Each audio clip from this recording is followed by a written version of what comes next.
En el año 70, después de un sitio marcado por la hambruna y las crucifixiones terroristas, el ejército romano rompió los muros de Jerusalén. No solo mataron a miles de judíos, sino que devastaron el templo, el único lugar donde los judíos podían adorar a su Dios según la ley bíblica.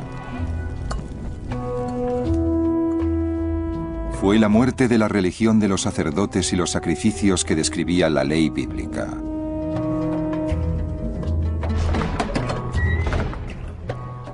Pero no sería la muerte del judaísmo. En los años siguientes, algunas de las mentes religiosas más preclaras de la historia lucharon por reinventar la religión de Moisés y de David. Pero se vieron obligadas a trabajar en una época increíblemente sanguinaria y conflictiva. Vieron cómo su gente era expulsada de Jerusalén bajo pena de muerte y vieron cómo el nombre de su patria, Judea, pasaba a ser Palestina. También se produjo un gran desafío desde dentro, una división del judaísmo llamada cristianismo. Pero entre todas estas luchas épicas, el judaísmo renacería, y los dones de los judíos quedarían preservados para toda la humanidad.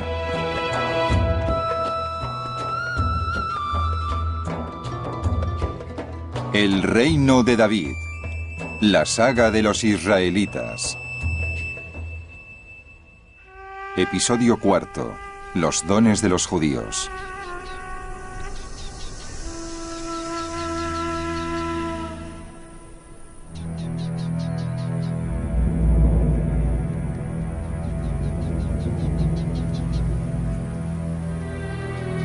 Cuando los romanos asolaron el templo, destruyeron mucho más que un edificio. El templo había sido el corazón y el alma económica, política y religiosa de Judea y del judaísmo. La desesperación que inundaba la tierra tras la destrucción fue captada por el poeta Baruch. Bendito el que aún no ha nacido, o el que ha nacido y ha muerto. Pero los vivos, pobres de nosotros. Vemos las aflicciones de Sión. ¿Y qué le ha ocurrido a Jerusalén? Sol, ¿por qué no retienes la luz de tus rayos? Luna, ¿por qué no extingues la multitud de tu luz? ¿Por qué ha de volver a alzarse la luz si la luz de Sión se ha oscurecido?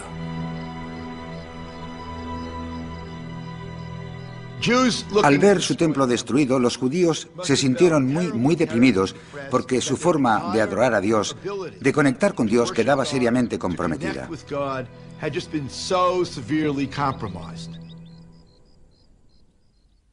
Quedaron totalmente derrotados por los romanos. Muchos fueron capturados como esclavos. Fue una época de duelos tremendos y tuvieron que empezar a encajar esa terrible destrucción. Los romanos gobernaban en ese momento Jerusalén y casi todo el resto de Judea con mano de hierro. Todo menos un punto diminuto en el desierto, al sureste de Jerusalén, a orillas del Mar Muerto.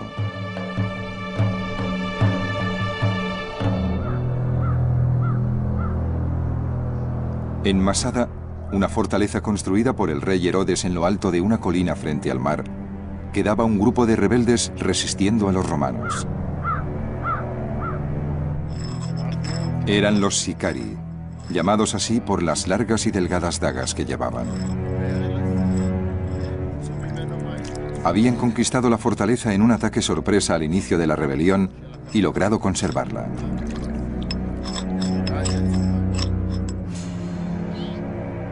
Herodes diseñó Masada de tal forma que un pequeño grupo pudiera defenderla contra un ejército enorme. El historiador Josefo describía el único sendero que llegaba hasta lo alto. El sendero se llamaba la serpiente porque lo parecía, al ser tan estrecho y sinuoso. El más mínimo resbalón significaba la muerte segura, porque a ambos lados había un precipicio. Como la serpiente era tan estrecha, un puñado de sicari habían logrado rechazar todos los ataques de las legiones romanas durante años.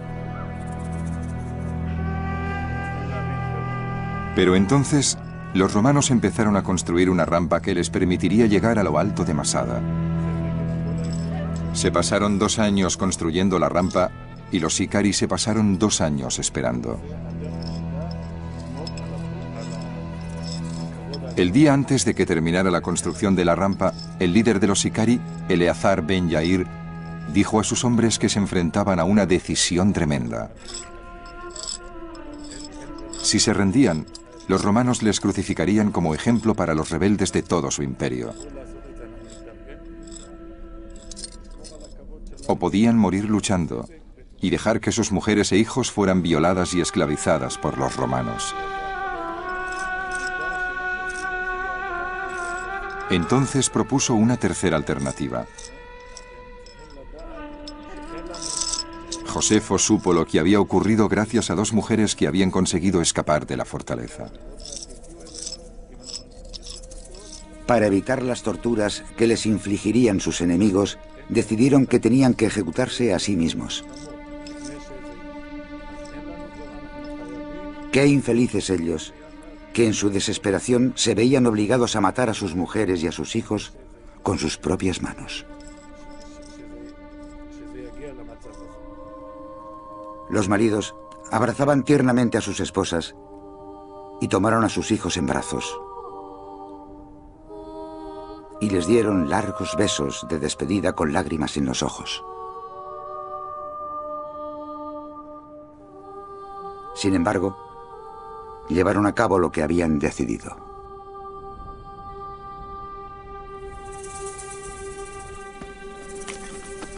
Como no soportaban la pena por lo que habían hecho y consideraban que era un insulto a los que habían matado, si les sobrevivían un solo momento, eligieron a 10 hombres a suertes para que mataran a todos los demás. Y ofrecieron sus cuellos a la puñalada de los que ejecutaban tan triste oficio. Y cuando esos 10 hombres, sin miedo, hubieron matado a todos, volvieron a echar suertes entre ellos. El que sacara la suerte debía matar a los otros 9 y luego suicidarse.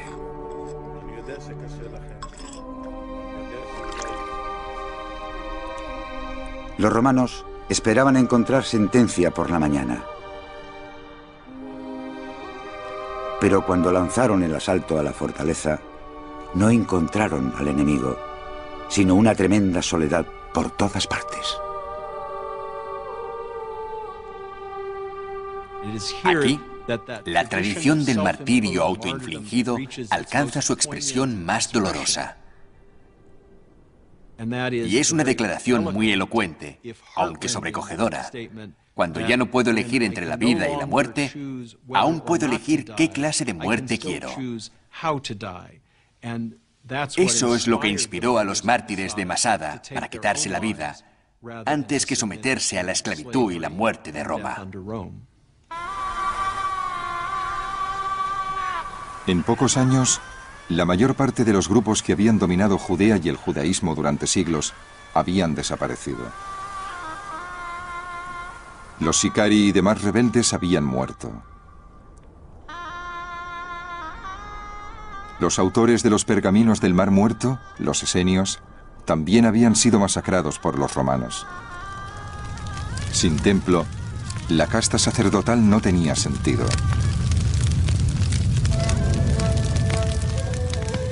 Solo quedaba un grupo, los fariseos.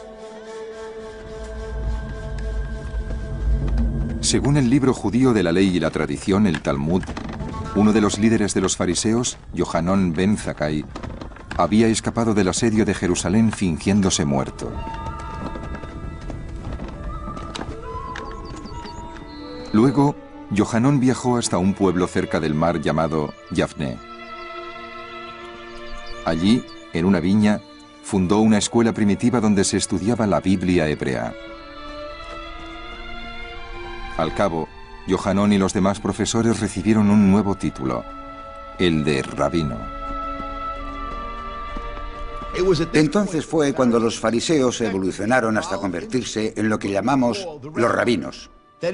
O sea, en un grupo de profesores laicos que dirigían la actividad religiosa o el estudio religioso del pueblo judío. Y la sustitución de los sacerdotes por los rabinos en el liderazgo de la vida judía era una de las cosas que marcan el judaísmo en la época posterior al templo.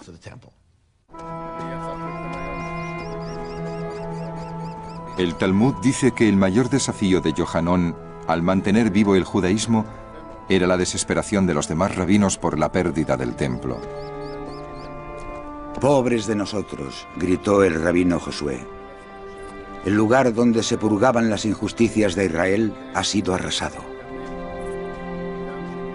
«Hijo mío», dijo el rabino Johanón, «no te aflijas. Tenemos otra forma de purgar los pecados». ¿Y cuál es? Hacer actos de amor y bondad, tal como está escrito. Yo deseo piedad y no sacrificios. Según la historia, el rabino Johanón ben Zakkai dice que, una vez destruido el templo, actuando con amor y bondad, como por ejemplo enterrando a los muertos, cuidando a los que no tienen casa, dando de comer a los hambrientos, se pueden alcanzar los mismos objetivos que se alcanzaban en el templo, la relación con Dios, la presencia de Dios. Ese es el camino para sentir la presencia de Dios, sentir su presencia en los necesitados y ayudarles.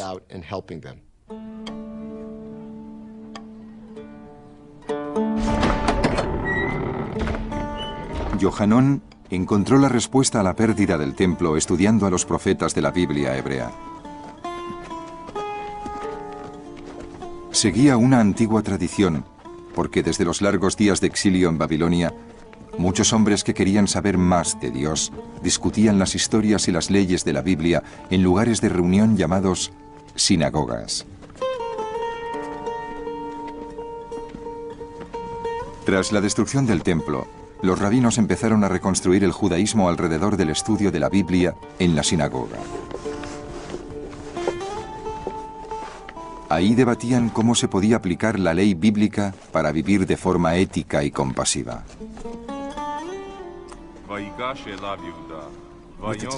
Con la destrucción del templo, la sinagoga tiene que ocupar el gran vacío que deja y tomar el relevo del acceso a Dios según los ritos del templo. Ahí fue donde las sinagogas despegaron de verdad. Por medio de la plegaria, la sinagoga llegaría a ser todo lo que debía ser el templo y mucho más. En el templo, solo los sacerdotes podían comunicarse con Dios mediante el sacrificio. Ahora, en las sinagogas, tanto los rabinos como la gente normal hablaban con Dios por medio de la plegaria, una práctica poco usada hasta entonces, pero favorita de los que escribieron el libro de los Salmos. Señor, te estoy llamando, ven a mí, escúchame, te estoy invocando. Mis oraciones se elevan como incienso, mis manos como la ofrenda vespertina. Señor, pon un guardián en mi boca, un vigilante a la puerta de mis labios, para que no sienta el impulso de hacer ningún mal, ni dejarme seducir por la impiedad de los malvados.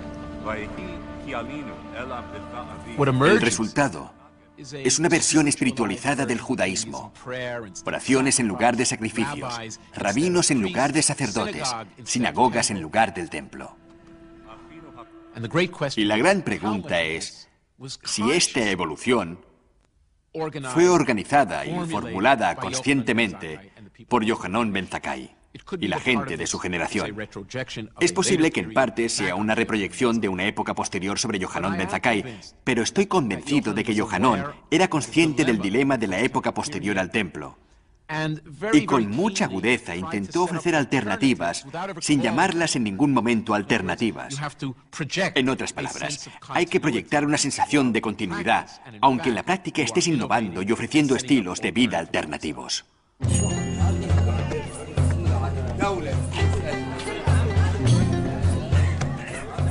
Pero había algo que parecía imposible de sustituir. Las grandes festividades del templo, que durante siglos habían mantenido a la gente estrechamente conectada con las historias de la Biblia.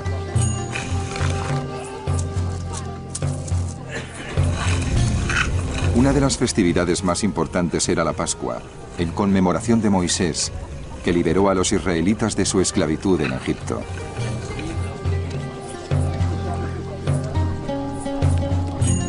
Los rabinos que siguieron los pasos de Yohanón crearon una nueva forma de celebrar la Pascua llamada Seder.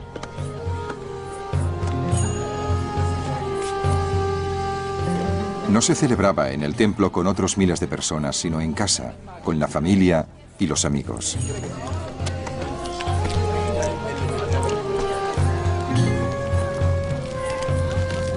Ahora que no está el templo, ¿cómo celebramos la Pascua? Entonces se creó el Seder, que significa el orden. Del caos que representa no tener un animal y su sangre para celebrar la Pascua, surge el orden del eco de ese acontecimiento, de contar su historia. Y los textos que desarrollaron y que todavía se usan en todos los hogares judíos la víspera de Pascua, se llaman la Haggadah, que significa el relato.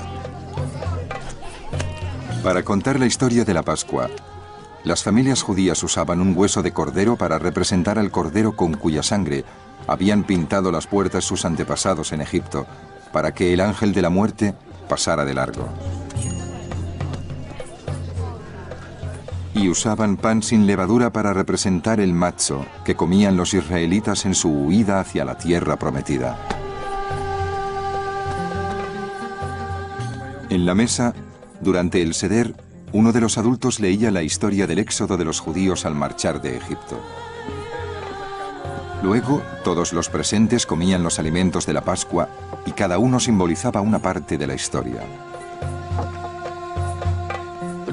El gran logro de los sabios de Yafné fue entender que ya no existían los fuegos del altar de Jerusalén, pero quedaba la historia. El templo ya no existe, el sacrificio físico ya no existe, pero la historia es real y la conservamos. Poco a poco, en un proceso que llevaría cientos de años, los rabinos reinventaron el judaísmo.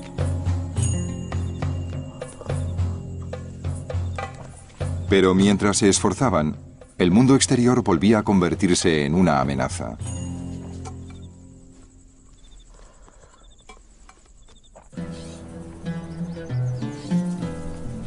Durante 60 años, después de la caída del templo, los romanos y sus súbditos judíos vivieron una tregua llena de inquietud. Muchos judíos se desplazaron a la fértil área que rodeaba el mar de Galilea para intentar reconstruir sus vidas. Pero para muchos, la reconstrucción solo traía recuerdos dolorosos del edificio que más deseaban reconstruir, el templo. En el año 130, la rabia contra el emperador romano Adriano por negarse a reconstruir el templo alcanzó el punto de ebullición. Empezaron a correr rumores de una nueva rebelión. Muchos judíos seguían considerando ilegítima la presencia romana en la tierra de Israel. Era un imperio malvado, no tenía por qué estar aquí. Sin embargo, está claro que hubo estímulos inmediatos para esta guerra y no estamos seguros de cuáles eran. Según el historiador romano Casiodeo, fue el intento de Adriano de construir una ciudad pagana en Jerusalén que iba a llamarse Elia Capitolina, el detonante que llevó a los judíos al alzamiento militar. Otra fuente romana dice que Adriano intentó prohibir la circuncisión de niños judíos. No podemos saberlo. Pero en todo caso, solo sería la gota que colmara el vaso de lo que sería el resentimiento popular contra Roma, que necesitaba un pequeño estímulo.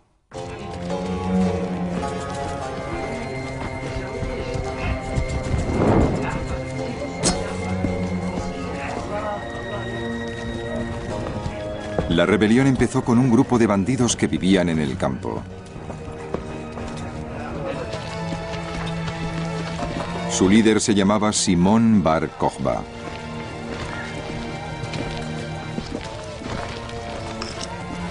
Los romanos tenían a Bar Kokhba por un vulgar ladrón desde hacía tiempo.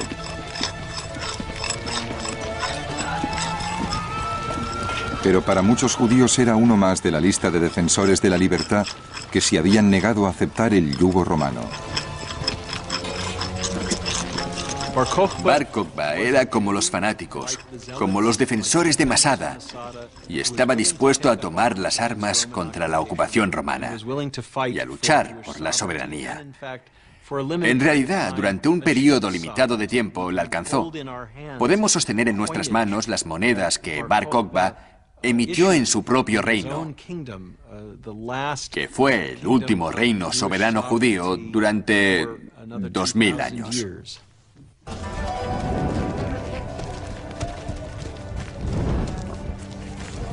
Más que enfrentarse a las poderosas legiones romanas desde una gran ciudad como Jerusalén, como en la última rebelión, a Bar Kokhba se le ocurrió un plan para una guerra de guerrillas. Un historiador romano describe los preparativos de Bar Kokhba para la rebelión.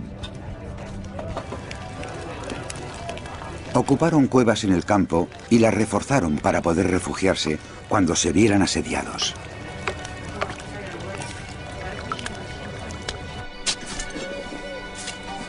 Y perforaron entradas subterráneas desde arriba a intervalos regulares para que entrara aire y luz.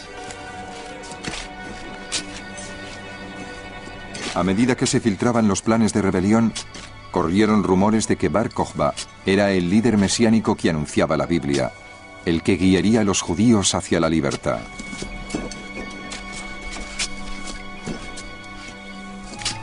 Su nombre significaba estrella y decía que era una luminaria que bajó del cielo para habitar entre ellos y que iluminaba mágicamente a los que se sentían desgraciados. Ahora sabemos que en realidad se llamaba Simón Bar Kokhba, pero le llamaban Bar Kokhba, hijo de la estrella, porque existía una profecía en la Biblia que hablaba de una estrella como nombre simbólico de una figura mesiánica. Este hombre, Bar Kokhba, era un líder militar tremendo que entre los años 132 y 135 casi echó a los romanos de Judea y que causó la muerte de muchos soldados romanos en las prolongadas batallas revolucionarias que organizó. Pero la clave de la cuestión es que la rebelión de Bar Kokhba era una rebelión mesiánica y que la gente participaba en la rebelión creyendo firmemente que el Mesías llegaría si lograban la victoria.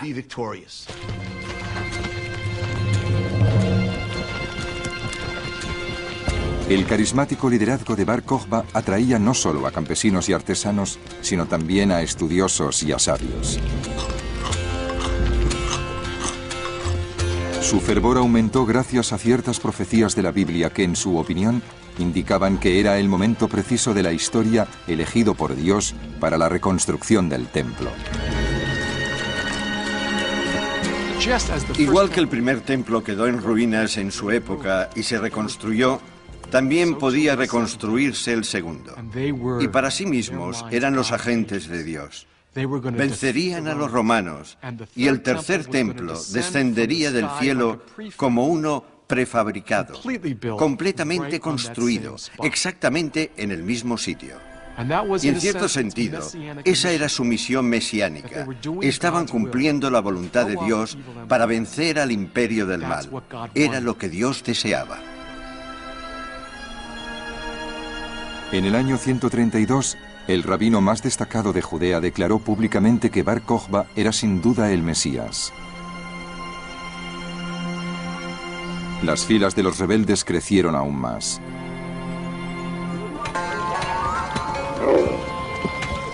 A pesar de tener cientos de miles de hombres dispuestos a seguirle, Bar Kokhba siguió demostrando paciencia.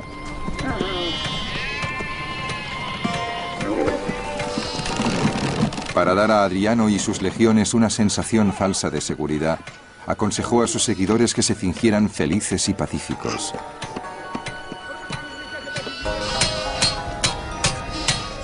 Mientras Adriano estuvo cerca, en Egipto, los judíos se mantuvieron inactivos. Solo que las armas que los romanos les exigían como tributo, las fabricaban de tan mala calidad que los romanos las rechazaban. Con esa argucia, pudieron quedárselas para usarlas ellos.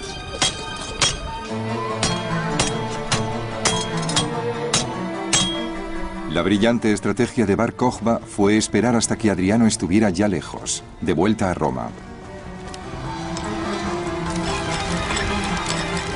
Entonces, de repente, estalló la rebelión. En los primeros días de la rebelión, los rebeldes causaron decenas de miles de bajas a los romanos.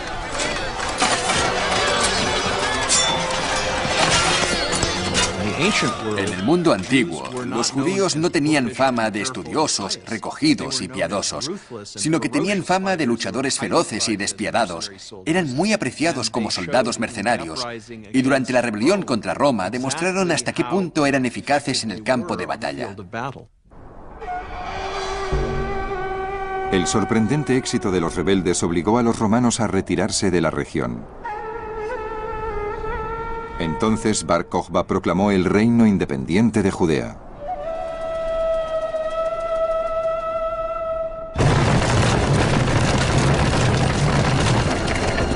Pero los romanos solo esperaban el momento de contraatacar, reuniendo uno de los mayores ejércitos de la historia. Cuando Jerusalén se había rebelado 60 años antes, mandaron 3 legiones.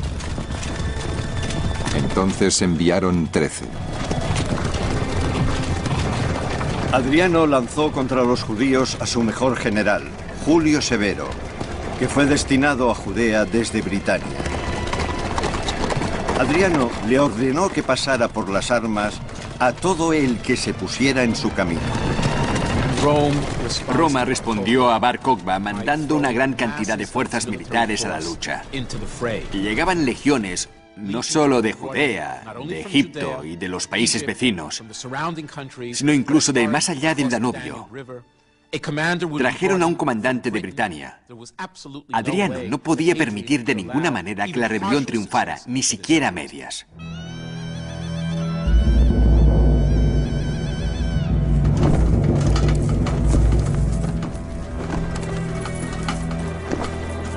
Severo no se arriesgó a atacar a sus oponentes en campo abierto, a la vista de su número y determinación. En lugar de eso, los acorraló por grupos pequeños. Terminó con los rebeldes que se escondían en sus cuevas, llenándolas de humo y vigilando las salidas. Entonces, sorprendieron y mataron a todos los que salían a luchar. 580.000 hombres murieron en distintos ataques y batallas.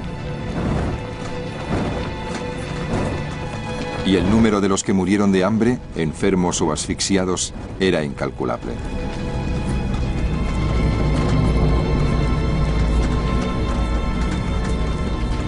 Una vez aplastada la rebelión, el pueblo de Judea recibió de los romanos un trato aún peor que el posterior al de la revuelta de 60 años atrás.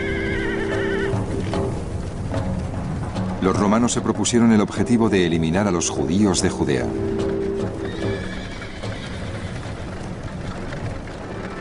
La rebelión de Bar Kokhba fue conocida en realidad como el suceso más desastroso que jamás haya ocurrido al pueblo judío, por lo menos hasta el Holocausto.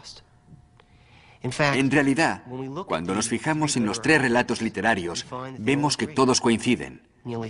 Casi 600.000 judíos murieron. Más de 900 pueblos judíos quedaron destruidos. Y de nuevo, por un momento en la historia judía, pareció que la historia judía había terminado.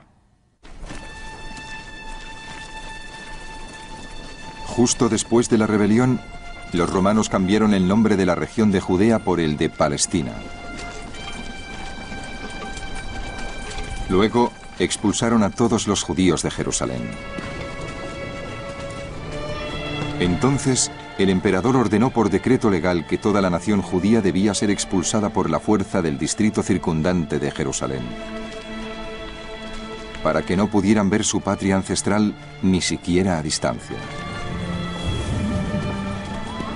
Así la ciudad quedó separada de la patria de los judíos, y en honor del emperador Elio Adriano, el nombre de la ciudad pasó a ser Elia.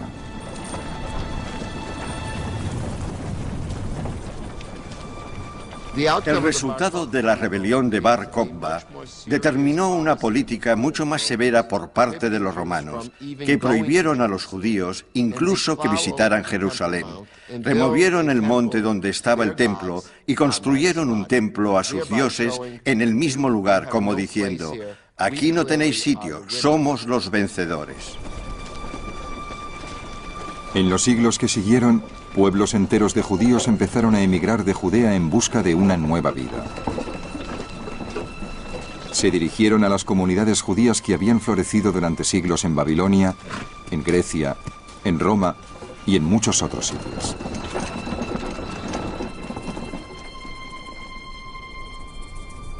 Pero en sus nuevos hogares se enfrentaron con un desafío para su supervivencia tan peligroso como los romanos.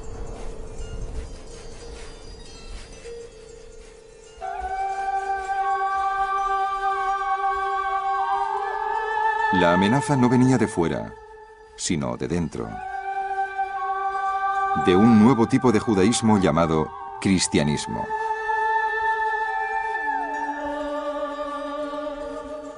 Jesús de Nazaret llamó a sus seguidores judíos pescadores de hombres.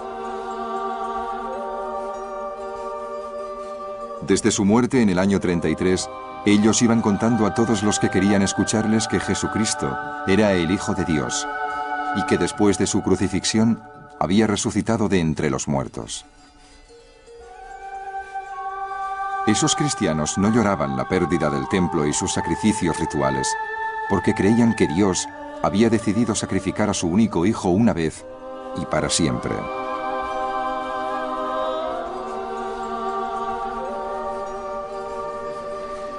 Los cristianos predicaban tanto a judíos como a gentiles, pero su mensaje sobre el Mesías que había llegado para traer la justicia al mundo era esencialmente judío. Durante siglos, el cristianismo no fue más que una forma de judaísmo. Por ejemplo, en el Evangelio según San Mateo, uno de los del Nuevo Testamento, se dice que Jesús dio instrucciones a sus seguidores sobre dónde tenían que ponerse cuando rezaran en la sinagoga, o hasta dónde tenían que colgar el setzio, el pañuelo para orar, o lo que tenían que tomar en días de abstinencia. Todo eso son normas judías. Y cuando lo piensas es lógico, porque el cristianismo es un movimiento judío. Como muchos otros judíos, los cristianos creían que la Biblia hebrea era la palabra de Dios y por tanto decía la verdad absoluta. Pero a diferencia de otros judíos, creían que las historias y las profecías más importantes del libro profetizaban la llegada de Jesús. Churchill dijo una vez que los norteamericanos y los ingleses están divididos por una lengua común. De la misma forma, podemos decir que los primeros cristianos están divididos de otros grupos judíos por la Biblia común, porque compiten entre ellos por la interpretación de las Sagradas Escrituras. A medida que los cristianos ganan más y más conversos, la competencia con otras formas de judaísmo se intensificó.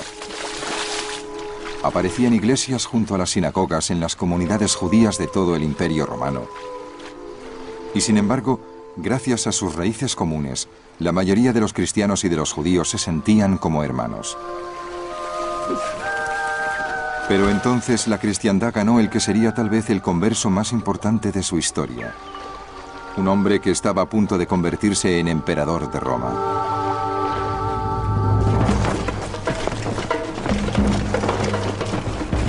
En el año 320, un ejército fue a la guerra por primera vez bajo el signo de la cruz cristiana. El Imperio Romano se encontraba en plena guerra civil entre dos generales que querían ser el próximo emperador. Según un historiador de la época, uno de los generales, llamado Constantino, fue inspirado por una visión y mandó a sus legiones a la guerra portando una cruz. Se le había parecido un signo maravilloso. Vio con sus propios ojos una cruz luminosa en los cielos que llevaba la inscripción: con este signo vencerás. Con la cruz a la cabeza, las tropas de Constantino obtuvieron la victoria. La historia de la batalla de la cruz se extendió por todos los rincones del imperio y consiguió para Constantino el apoyo del movimiento cristiano, que crecía rápidamente. No hay nada como una voz celestial para aclarar las ambigüedades. Y dada la confusa situación política en la que se encontraba Constantino, él y los sacerdotes que colaboraban con él aclararon algunas ambigüedades políticas hablando de voces celestiales, de signos celestiales, que en un momento crucial de la carrera política de Constantino indicaban que el cielo quería que fuera emperador.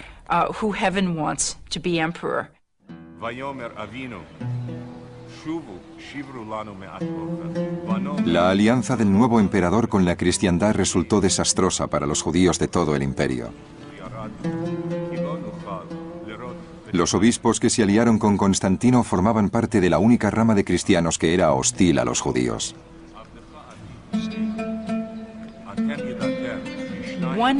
Un sector de la cultura cristiana gentil se convierte en enemigo acérrimo de los judíos. Y por desgracia para la historia, fue precisamente el sector que logró la protección del Imperio Romano.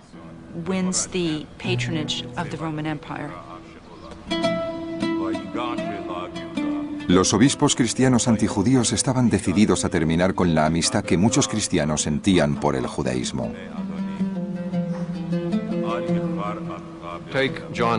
Tomemos, por ejemplo, a Juan Crisóstomo, uno de los grandes predicadores del siglo IV. Tenía problemas porque la gente de su congregación opinaba que las festividades de los judíos eran mucho más interesantes que las que celebraba la Iglesia, y en los días más sagrados se iban a visitar las sinagogas. A Juan eso le irritaba, así que predicó una serie de 8 sermones contra los judaizantes, donde se utilizó por primera vez, por lo que yo sé, la expresión asesinos de Cristo para etiquetar a un grupo con el que no quería que se mezclara su congregación.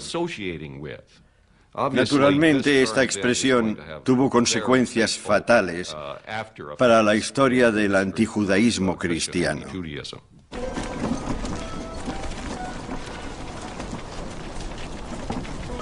En los siglos que siguieron, los nuevos prejuicios de los cristianos contra los judíos originaron leyes contra ellos, ataques violentos y expulsiones en masa.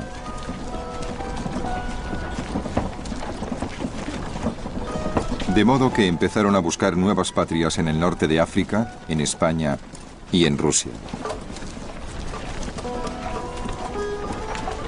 Pero cuanto más se separaban los judíos entre sí, más peligro corría el judaísmo de desintegrarse.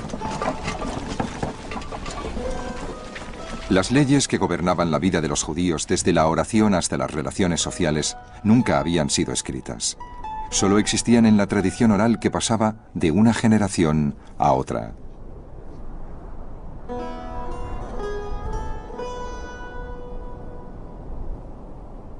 Para lograr una tradición oral continuada, hay que tener una comunidad estable. ¿Cómo sabías que necesitabas el carnet de conducir cuando cumpliste los 18? Normalmente no lo has leído en el Código Civil de tu estado, sino que alguien te dice que necesitas el carnet de conducir cuando cumples los 18. Pero ese tipo de tradición oral requiere una comunidad estable. Y si la comunidad se está desintegrando, como le ocurría a la comunidad judía de Judea desde la rebelión de Bar Kokhba en el año 135 hasta finales del siglo II, entonces aprecié la urgencia por recoger esa tradición oral en un libro que pudiera conservarse.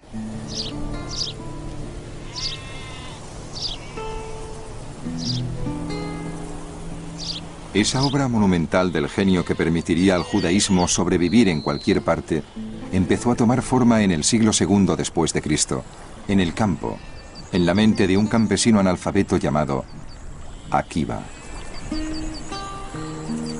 Akiba se pasaba día tras día observando el mundo natural que le rodeaba, y su mente empezó a plantearse preguntas sobre el origen y el significado de todo aquello.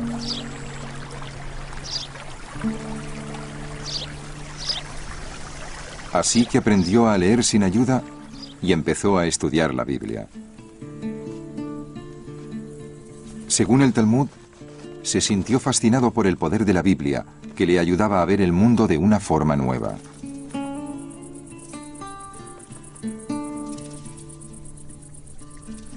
Akiba se dio cuenta de que la piedra que había frente a un pozo había quedado hueca por el goteo de los cubos. Y pensó, si estas gotas pueden penetrar la dura roca, mucho más puede el estudio de la palabra de Dios penetrar el corazón humano. Akiba era un simple pastor analfabeto. No distinguía la alif de la B, la A de la B. A los 40 años descubrió que necesitaba estudiar la Torá y empezó a estudiar con los niños de 5 años y aprendía la alif, la bet, la gimmel, la dolit y aprendió todo el alfabeto. Luego estudió el libro del Levítico y luego toda la Torá. En pocos años, este pastor analfabeto se convirtió en el sabio más destacado de su tiempo. Akiba aprendió que además de la Biblia, existía una gran colección de tradiciones orales que Hillel y Yohanan ben Zakkai habían recibido de sus antepasados y habían transmitido a la generación de Akiba. Lecciones sobre la justicia, la misericordia y cómo aplicarlas a la propia vida, que formaba el mayor tesoro de los judíos. Pero como esas lecciones solo se habían transmitido oralmente, estaban tan desorganizadas que corrían el peligro de perderse completamente.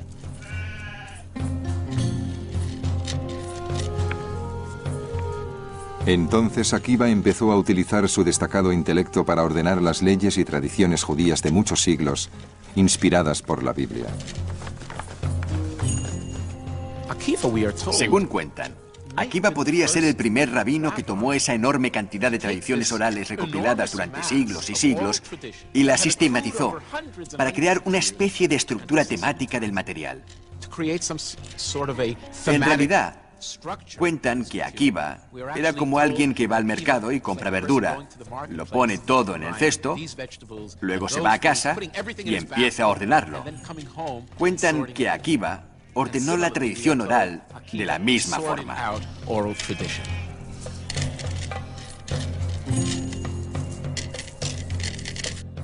Creo que se trataba de una mente legal brillante, que comprendió que, para que el material durara varias generaciones, había que darle un sentido, había que ponerlo en orden.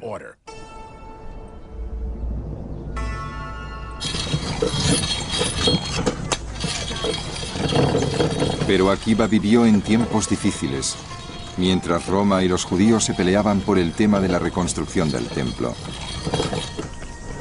Akiba fue detenido por los romanos como firme partidario de la rebelión. Según el Talmud, los romanos condenaron a Akiba a muerte, pero no una muerte cualquiera. Conscientes de su fama como mayor sabio de su época, decidieron castigarle severamente como ejemplo para todos los que se rebelaran contra Roma. Le sentenciaron a ser desollado vivo. Cuando entregaron a Akiba a manos del verdugo, era justamente la hora de la plegaria vespertina. Entre agonías de dolor, Akiba recitó sus plegarias con calma, lleno de devoción. Y cuando le preguntaban si era un brujo, porque parecía no sentir dolor, Akiba contestó: "No soy un brujo, pero me alegro de la oportunidad que se me da de amar a Dios con todo mi ser. Porque hasta ahora Solo he podido amarle con todos mis medios y todas mis fuerzas. Y con estas palabras, murió.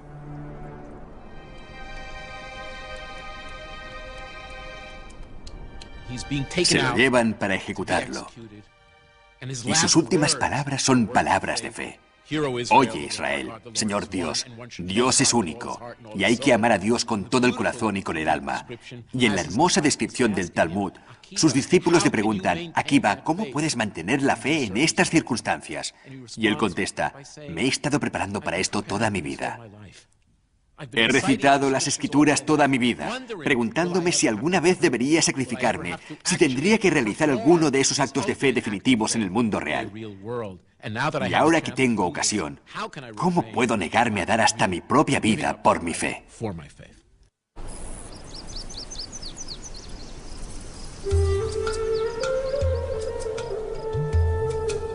Akiva estaba muerto. Pero la tarea que había realizado para que las enseñanzas de los judíos fueran accesibles a cualquiera en cualquier parte, sobrevivió. A partir del siglo IV después de Cristo, los herederos de Akiva usaron su trabajo como base para una recopilación de leyes y tradiciones llamada Talmud.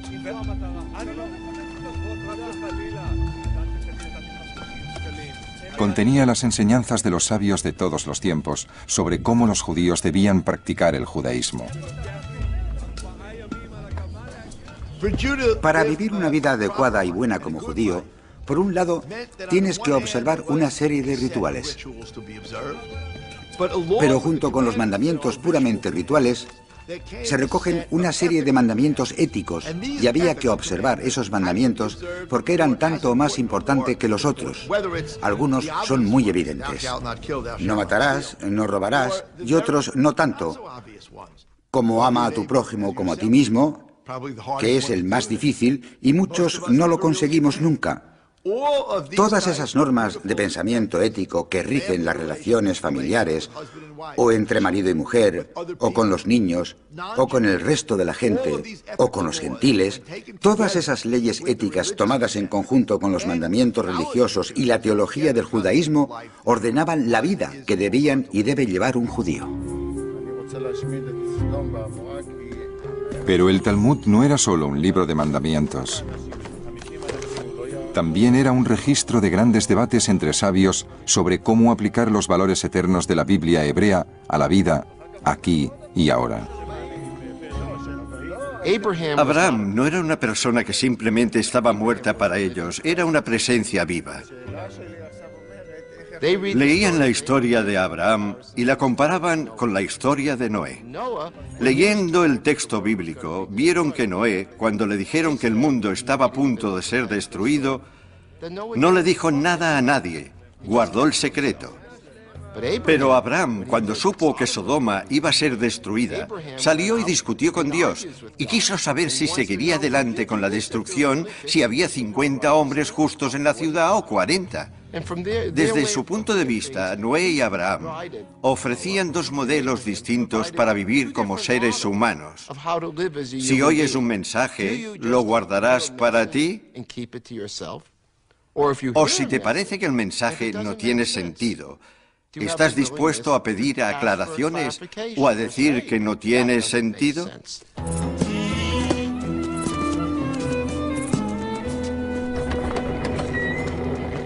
El Talmud es sobre todo un libro de instrucciones para practicar el judaísmo. Cualquier comunidad de judíos de cualquier país podía estudiar las lecciones de la Biblia y luego debatir cómo aplicar sus leyes y tradiciones a su época y lugar.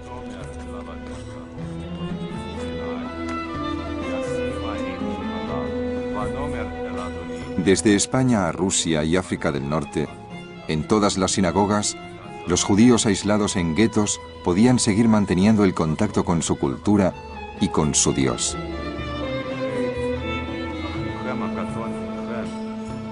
Por ejemplo, tenemos una comunidad en España que ya existía a finales de la época romana, aislada a cientos de kilómetros de distancia tanto de la patria de Israel como del otro centro de cultura rabínica, Babilonia. Pero poco a poco, este material del Talmud llega hasta España en forma de libro, y los judíos pueden recuperar el contacto con su cultura, pueden conectarse a su tradición, pueden interpretarla, pueden usar lo que sea aplicable a su propia forma de vida.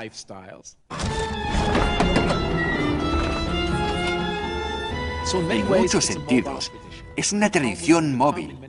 En muchos sentidos, el Talmud se convertiría en la tradición móvil que llega a todos los rincones del mundo judío.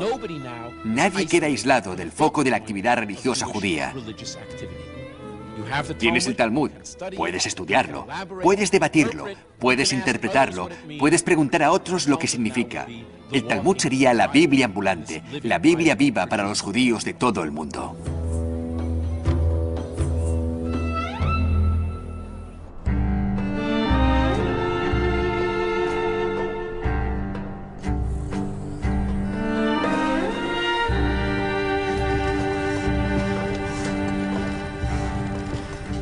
Las comunidades judías de todo el mundo, con el Talmud como nexo de unión, prosperaron pese a la discriminación a la que se enfrentaban. E invariablemente, sus vecinos musulmanes y cristianos descubrieron pronto que los judíos poseían dones únicos.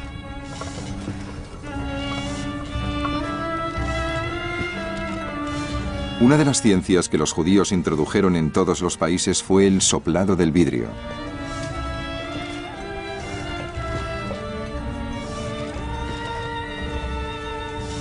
Sus vecinos también se beneficiaban de los avanzados conocimientos médicos de la comunidad judía y se inspiraban en su práctica de dar una educación a todos los niños.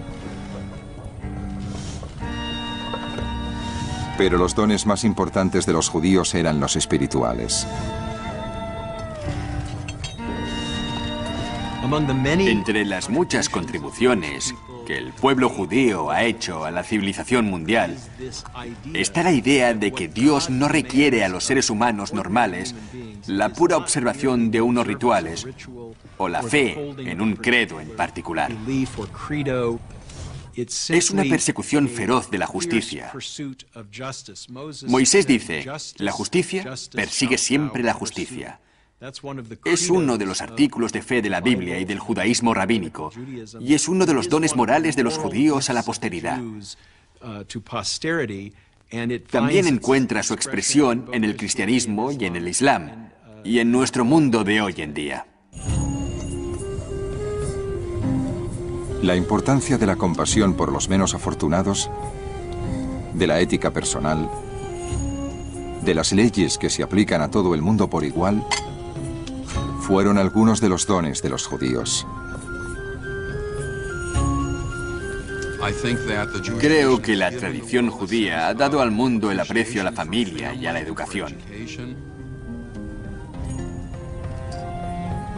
En el sentido de que no solo debemos ser para nosotros, sino también para otros, como dicen los mismos rabinos. Por eso tenemos que procurar poner todo de nuestra parte para lograr un mundo mejor.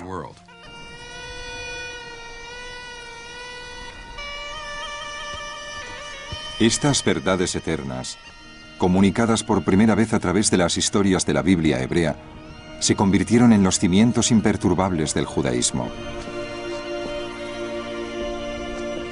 Un pueblo diminuto e insignificante que parecía destinado a sucumbir ante los asirios, los babilonios, los egipcios, los griegos y los romanos, había sobrevivido y prosperado.